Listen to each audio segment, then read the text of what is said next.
All right, just another step, getting the Coyote kind of prepped to get the cover off. Got a puller set up, so we're going to be pulling the crankshaft pulley.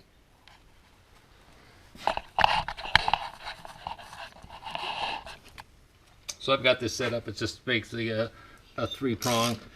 I've got the bolt in, but the washer off. So make sure you take the washer off, and then you can screw the bolt back in and use that to let the puller bolt go up against the top of that, and just make sure that you don't run into the shoulder of the pulley, and I will show you that right now. So down in there, I want to get a pointer thing. So right here we have space, but over here we don't. So this shoulder will hit that pulley, so I'm going to have to make an adjustment. Whether I can turn the bolt a little bit, I don't know. We're going to find out in a minute. And because this will fit inside the hole of the pulley.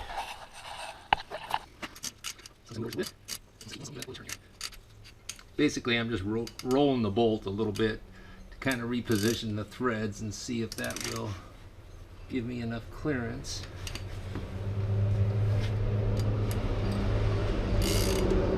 The things we do for fun. And, oh, I just got it cleared, but just so that you're not thinking I'm not telling you right. So this just does fit inside the crankshaft pulley, the diameter. And right now the pulley is loose. So basically what I did is I loosened the screw, gave this bolt a little bit of a turn one way or the other to kind of adjust it, and then applied pressure, and now it's back on. But what's holding it in is the pulley, or the bolt. So I don't think I can get this off. Oh, there we go. It is off. So as you can see, it does fit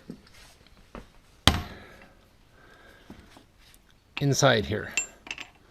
So if you're careful and you watch what you're doing, make sure you take the washer off, and then when you put your puller in, the bolt will actually go through here. So when you put your 3-jaw puller together, you'll notice that the crankshaft dampener has a little, looks like a little relief or a slotted area. So each one of your 3-jaw pullers are going to go in there, and then you're going to rotate this clockwise, and then when you tighten it down, that'll actually be able to pull. So that's how you kind of get started. I didn't show that earlier. All right, I'm just prepping the front timing cover to grind down some of the bosses that are required for the fitment of the power by the hour alternator bracket, because it's going to go backwards from its original. So this is the alternator. I don't have the pulley off yet. So this will eventually go here. So there's some grinding and stuff that has to be done. And I have their kit right here. I'll make a note of the number. I believe it's PVH 100, but I'll make sure of that. So I'm going to open this up and basically just kind of take some of the pieces out, follow their instructions, do some test fitting before I pull the cover off and do the chains and the oil pump gears and stuff. All right, one of the things in their instructions on power by the hour, because this is a standard transmission alternator, Coyote, which is run off a clutch. Got a screwdriver in here to keep the vanes from turning, because this pulley's going to go on. And to get this off, you need a 17mm Allen head. And actually, that is the actual size of a, believe it or not, a Volkswagen transaxle drain plug. So if you have one of those around from your days of working, just use that.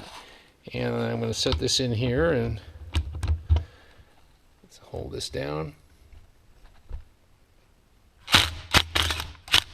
And there you go. So that's off. And then I'll clean this up a little bit. We'll put the new one on.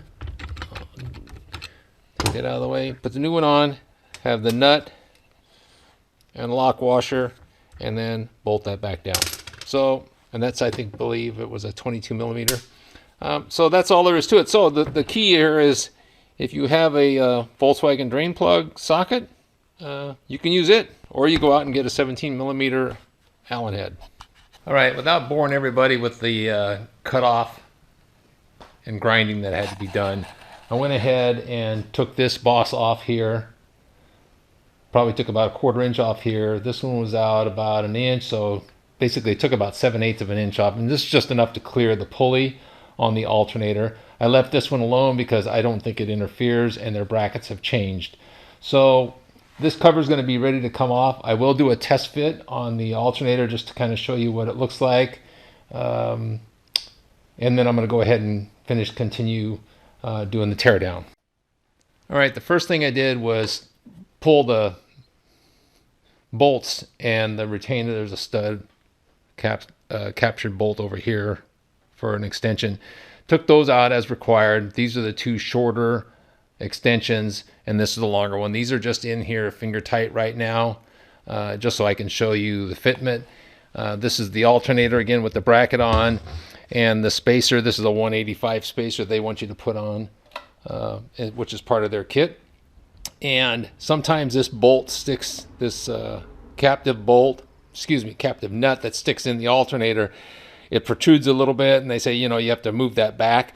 The easiest way to do that is, before you put the sleeve in and this bracket on, just put the bolt in, get it in here in the threads, and then tap on the bolt head. And that'll push that back enough to where you can slide this in. And then, of course, when you tighten everything, it'll just pull it all back and make this all nice and tight. All right, so now I'm just going to take the alternator with the bracket, and again, these are not tight. These are just regular nuts for to test fit everything. I'm just okay, so that's how the alternator is going to go on there. And let's try to sneak around here. And right in here where all the grinding was, the alternator their pulley has plenty of clearance. The ribs are down right here. And up on the top here, just down in here, where you relieve the top of the cover with a little like half moon, clears the case. And this boss that was here clears the case. So this is going to be ready to go on. I've already done a pre-test on the pulley, the belt, and the tensioner. Well, air conditioner is still in the car, and I'll bolt that on once it's in, but I'll put the bracket on, which is fairly simple there, and the same with the power steering when I get to that. So the next step today is going to be take this back off, get the cover, take the top of this off, and do the chains. Right, these clips are kind of a pain in the butt sometimes, but this red tab slides up. You'll hear a little click, and then you have to push down on this little black tab until it clicks. Then this comes off. So the rest of these I've got loose. And now this harnesses off the injectors, or excuse me, the coils. That's loose. Pinch this connector right here, and then pop those off. So I'm going to do that now and then get this harness out of the way. Okay, the harness is loose. All of the injector leads are loose. Pull these out. I've got them kind of taken off. Go down here, grab the oil, and I just untape that one, and then these are a little bit easier. So that pretty much is this harness. On this side, everything's off the back. The ones that are kind of a pain are the two that are underneath, but you can use a long pair of needle nose pliers to get in there. So pretty much this is ready to come off, and then I can set it aside.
Bingo.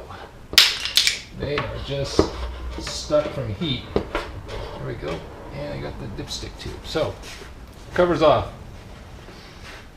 So, I'll put a rag over all of this, get this protected, and pull the front cover.